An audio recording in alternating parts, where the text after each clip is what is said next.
In the heart of Central Africa, where the soil is red with memory and rivers run heavy with secrets, there lived a man whose name became a whisper. To some he was a savior, to others a monster. To the world he was the embodiment of chaos itself. They called him Mbaku, the prophet. But there was no prophecy, only power. For 2 decades his shadow stretched across the continent, shaping the fate of nations. Born in the ashes of broken states, raised by vengeance and fueled by silence, his life became the mirror of Africa's deepest wounds. To understand how one man could hold entire regions hostage, we have to go back to where his story began. He was born somewhere near Kisangani in the Congo basin in the 1980s. His mother died before he could speak. His father was taken by a militia whose name history has forgotten. When peacekeepers arrived, they found a small boy standing barefoot beside a burning hut, staring at the flames. He did not cry. He just watched. That boy vanished into the chaos. By the time the world noticed him again, it was too late. The Congo was tearing itself apart. Government forces, rebels, mercenaries, foreign companies, all fighting over minerals, gold, coltan, diamonds, the raw veins of the earth that fed the global machine. Every smartphone, every battery, every glittering product had a trace of that war hidden inside it. Amid that chaos, Mbaku found purpose. He gathered orphaned boys and trained them with stolen rifles, turning them into soldiers who moved like ghosts through the jungle. They raided mining trucks, kidnapped local chiefs, ambushed convoys. But unlike other warlords, he filmed everything. Every operation, every message, every act of defiance. He wanted the world to see him, to fear him, to know that he existed. By 2010, his small band had become a force. They called themselves the Sons of the Soil, a movement he claimed to free Africa from foreign exploitation. In truth, it was an army of fear, built on child soldiers and superstition. People didn't just follow him. They worshipped him.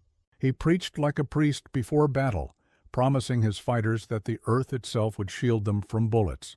He drank from blood-red rivers and spoke of destiny, the return of Africa's divine order, uncorrupted by outsiders. In one video smuggled online, Mbaku stands before hundreds of armed men, the jungle echoing with his voice, "You take our gold, you take our land, and you call us violent? I will show them what violence means when the earth remembers who owns it." The clip spread across the internet, banned in several countries, but the message had already sunk in. Governments panicked, aid groups fled. The myth of Mbaku was born. Behind that myth were thousands of broken lives, villages emptied overnight, fathers executed, mothers searching for vanished children. His men moved through the forest like a curse. Each village that resisted was wiped out. The world's response was a familiar one: condemnations, resolutions, and silence. The UN sent peacekeepers, the African Union called for action, the CIA quietly funded militias to hunt him. Each effort only made him stronger. Every failed strike became proof of his power. Every drone that missed became his sermon. Then came Makoka. A UN aid convoy vanished in the eastern Congo. 2 days later, it was found burned and looted, bodies arranged in ritual formation. A camera lay in the mud. On it, a single message: "Tell the world, we are coming for the kings of the earth." The world reacted in outrage. Sanctions, investigations, speeches, but not justice. Mbaku was gone. Some said he had fled into South Sudan. Others claimed he crossed into the Central African Republic, protected by mercenaries. Wherever he went, explosions followed. Oil pipelines, gold mines, government offices. What made him different was not his brutality, but his understanding of the world's hypocrisy. He knew that while the West condemned him, its corporations bought minerals from the same mines his fighters controlled. He knew that the governments that branded him a terrorist were secretly negotiating with his rivals. He saw through it all, the performance of morality, the economy of suffering, and he turned it into his weapon. In a rare interview recorded by a captured journalist, he said, "Africa is not poor. Africa's poisoned, and I am the antidote they refuse to take." It was madness, but it carried a dangerous kind of truth. The hunt for him became an obsession. French intelligence, American special forces, African coalitions, all launched Operation Black Rain. Hundreds of men combed the jungle. Satellites tracked every movement. Still, he slipped away as if the forest itself protected him. Survivors spoke of tunnels left behind by colonial miners, of routes that no modern soldier could navigate. Each failed mission became another legend. By 2018, the whispers changed. M'Baku was no longer just a rebel, he was a businessman. Through shell companies and smugglers, he sold gold to Dubai, coltan to China, rare metals to Europe. His enemies became his customers. He had turned his war into a corporation. And in the corridors of global trade, money asked no questions. For a moment, the war seemed to fade. The jungle went quiet, but M'Baku was not hiding, he was evolving. He called himself the voice of the earth, publishing a manifesto that demanded Africa reclaim its resources, even if it meant burning down the world that fed on them. Across the diaspora, some hailed him as a revolutionary. To his victims, he remained a nightmare that never slept. The irony was unbearable. Every superpower that tried to destroy him had, in its own way, used him. Every government that denounced him borrowed his methods. Every leader who promised justice ended up repeating his sins. His story was no longer about one man. It was about the system that made him inevitable. In a world where rebellion becomes a brand and suffering becomes a market, the line between freedom fighter and war criminal disappears in smoke and dust. And yet, he is still out there, or so they say. Some believe he died years ago, buried beneath the ruins of his last camp. Others claim he walks among refugees, his eyes older than time, gathering new followers under a different name. The legend will not die, because for millions who have lost faith in justice, the myth of M'Baku is all that remains, a story too powerful to silence, too painful to forget, but somewhere, hidden deep within the archives of the United Nations, lies a sealed report, classified, untouched for over a decade, a report that could rewrite everything about M'Baku, about his allies, about the governments that swore to destroy him. And when that truth finally comes to light, the question will not be who M'Baku was. It will be who created him. Years after his disappearance, the world began to forget M'Baku.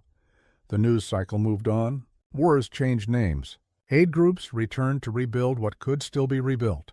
But in 2024, a leak from within the United Nations jolted the silence. A single document, an internal assessment marked top secret, eyes only, surfaced online. Its title read, Operation Nexus, the Shadow Economy of Conflict Minerals. What it revealed was not a new story, but the oldest one, told in whispers, denied in daylight. The report mapped a chain of transactions stretching from Congo's war-torn villages to boardrooms in London, Dubai, and New York. It named logistics firms, shell companies, even diplomats who looked the other way. The money that funded M'Baku's armies came not only from Africa's soil, but from its buyers, from the world that pretended to fight him. The UN disavowed the document. Officials called it a forgery. But for those who had lived the war, it was not a surprise. It was confirmation. Everything they had suspected, now written in black ink. The truth was not that M'Baku had eluded justice. The truth was that justice had never been looking for him.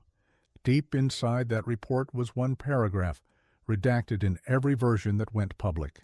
But an anonymous source later revealed its contents. It said that a European mining consortium had once paid M'Baku's men for protection, not from rebels, but from government troops. They needed the mines to stay open. The war was profitable. Peace was not. When that line reached the public, it vanished within hours. Accounts were suspended. Journalists who tried to cover it were silenced by lawsuits. But once truth escapes, it cannot be caged again. Across the continent, whispers grew louder. They called it the Invisible Empire, not of kings or soldiers, but of contracts, loans, and trade routes. A system so vast that even warlords were small pieces of it. Governments might rise and fall, but the cabal that thrived on Africa's chaos endured. M'Baku, it seemed, had merely been its reflection, the monster born from the machinery of greed. As the years passed, his legend became a warning. To some, he was proof that exploitation breeds violence. To others, he was a symbol of resistance, twisted by pain. In remote villages, mothers still told their children that when the sky turned red, M'Baku was near. In the cities, young men spoke his name like a challenge, daring the world to forget what it had done to them. But history does not forget easily. In 2027, a UN task force reopened the investigation, not to find Mbaku, but to trace the money. What they uncovered was staggering. Through intermediaries and brokers, the same corporations that condemned the war had continued purchasing minerals from conflict zones. One investigator called it a mirror maze of morality, everyone pointing fingers, no one clean. The revelation ignited protests across Africa. Students in Kinshasa, Kampala, Ouagadougou marched with placards reading, "We are not your minds." Governments tried to contain the outrage. They spoke of reform, of accountability, of African solutions. But the streets knew better. They had heard those words before. And yet, something was changing. New leaders, young and unafraid, began demanding full transparency in mineral trade. Nations formed alliances to control their resources collectively. For the first time in decades, the balance of power seemed to tremble. The very forces that once armed warlords were now forced to negotiate with sovereign, united voices. Through it all, Mbaku's ghost lingered, a phantom woven into Africa's rebirth. His crimes could never be justified. The lives he destroyed could never return. But his existence had exposed the rot beneath the surface. He had forced the world to look in the mirror. In 2028, a journalist from Al Jazeera received a flash drive by courier in Dakar. No sender. No note. Inside was a single video file. The date stamp read 6 months earlier. The footage showed an older man sitting beneath a tree in what looked like the Sahel. His face was worn, his beard gray, but the voice was unmistakable. "I was born in a world that fed on us," he said softly. "They taught us to fight, so we fought. But fighting is not freedom. Freedom is when the land no longer bleeds for someone else's wealth." The man smiled faintly, eyes glimmering with the reflection of the camera's light. "If they remember me, tell them this. The monster they created has left the jungle. He walks in suits now. He sits in banks. He signs papers that kill more quietly than bullets ever could." Then the screen went black. The world debated its authenticity. Some claimed deepfake, others believed it was real. But no one could deny the power of the message, because in those words, Africa heard itself. Today, the hunt for Africa's most wanted warlord is no longer about a single man. It is about confronting the systems that built him. The mercenaries, the corporations, the policymakers, all part of the silent architecture of violence. In the villages where his fighters once marched, new schools are rising. The children there do not know his name. They grow up learning to code, to mine responsibly, to build solar grids, to dream beyond the scars of the past. In their laughter, you can hear something that sounds like defiance, or perhaps, finally, peace. But for the historians, the journalists, the investigators who still chase the ghost of Mbaku, there remains one unanswered question. If the world created him once, could it do so again? Because the conditions remain. Poverty, exploitation, the hunger for control dressed up as aid. The same roads that carried diamonds out of Africa still carry cobalt and lithium. The same silence that allowed one man to become a myth still echoes in the chambers of global power. The lesson of Mbaku is not about his death or survival. It is about memory. A reminder that behind every statistic is a child who learned too soon that the world is not fair. A reminder that when justice becomes selective, vengeance becomes inevitable. As dusk settles over the Congo basin, the wind still moves through the trees like a whisper. Some say if you listen closely, you can hear his voice carried on the breeze, not in threat, but in warning. The earth remembers.